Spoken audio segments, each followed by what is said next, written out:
साथियों, गोल्ड यानी सोने की खरीद एक और पहलू है।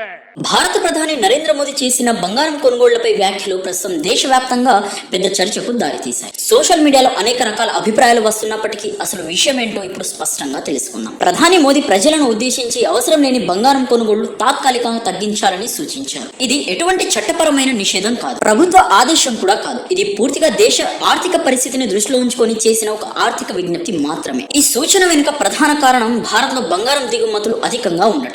భారత ప్రపంచంలోనే అతిపెద్ద బంగారం దిగుమతి చేసుకునే దేశాల్లో ఒకటి. ప్రతి సంవత్సరం భారీ మొత్తంలో బంగారం విదేశాల నుంచి దిగుమతి చేయడం వల్ల దేశం నుంచి పెద్ద మొత్తంలో విదేశీ కరెన్సీ, ముఖ్యంగా డాలర్లు బయటకు వెళ్తున్నాయి. దీనివల్ల దేశ విదేశీ నిల్వలపై ఒత్తిడి పెరుగుతుంది. ఇక బంగారం డిమాండ్ ఎక్కువైతే ఇంపోర్ట్ బిల్ పెరుగుతుంది. దాంతో ఆర్థిక లోటు కూడా పెరిగే అవకాశం ఉంటుంది. ఈ పరిస్థితులను నియంత్రించేందుకు ప్రజలు తాత్కాలికంగా బంగారం కొనుగోళ్లు తగ్గిస్తే దేశ ఆర్థిక వ్యవస్థపై భారం కొంత తగ్గుతుందని ప్రభుత్వం భావిస్తోంది. ఇలాంటి నిర్ణయాలు దేశ ఆర్థిక వ్యవస్థకు ఉపశమనం కలిగించిన సాధారణ మధ్యతరగతి కుటుంబాలపై పరోక్ష ప్రభావం కూడా ఉంటుంది. ముఖ్యంగా వివాహాల సీజన్ లో బంగారం కొనుగోలు ఒక పెద్ద ఖర్చుగా మారుతుంది. ఇప్పటికీ పెరుగుతున్న ధరలతో మిడిల్ క్లాస్ కుటుంబాలు ఇబ్బంది పడుతున్న పరిస్థితిలో కొనుగోలు నిర్ణయాలు మరింత జాగ్రత్తగా తీసుకోవాల్సి వస్తుంది. అలాగే నిత్య జీవితంలో పెట్రోల్, డీజిల్ ధరలు, రవాణా ఖర్చు కూడా మధ్యతరగతి కుటుంబాల బడ్జెట్ పై ప్రభావం చూపుతున్నాయి. ఇంధన ధరలు పెరిగితే కూరగాయలు, పాల ధరలు, నిత్యావసర వస్తువుల ధరలు కూడా పెరుగుతాయి. దీనివల్ల మంత్లీ బడ్జెట్ మరింత స్ట్రెయిన్ అవుతుంది. అందుకే బంగారం కొనుగోళ్లు, ఇంధన వినియోగం వంటి అంశాల్లో సహకారం అవసరమని ప్రభుత్వం భావిస్తోంది. ఇలాంటి చర్యల వల్ల విదేశీ కరెన్సీ ఆదా అవుతుంది, దిగుమతి ఖర్చు తగ్గుతాయి, దేశ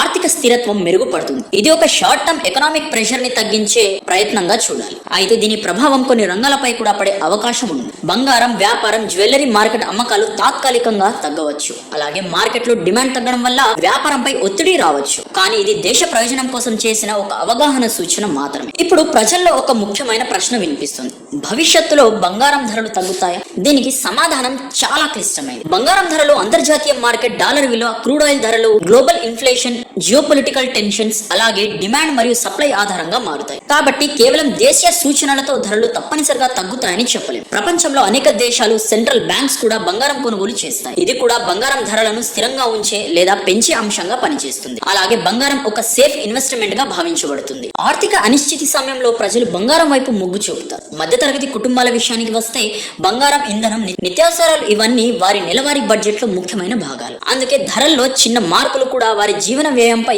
పెద్ద ప్రభావం చూపుతాయి. ప్రజల అభిప్రాయాలు కూడా మిశ్రమంగా ఉన్నాయి. కొంతమంది ఇది దేశ ఆర్థికానికి మంచి చర్య అని భావిస్తుండగా మరికొందరు మార్కెట్ పై ప్రభావం ఉంటుందని అంటున్నారు. సోషల్ మీడియాలో ఈ విషయంపై పెద్ద చర్చగా మారింది. మొత్తం మీద ఇది బంగారం కొనుగోళ్లను ఆపేయమనే ఆదేశం కాదు. ఇది దేశ ఆర్థిక స్థిరత్వం, విదేశీ కరెన్సీ పరిరక్షణ, దిగుమతి ఖర్చుల నియంత్రణ, అలాగే ప్రజల సహకారం కోసం చేసిన ఒక విజ్ఞప్తి మాత్రమే.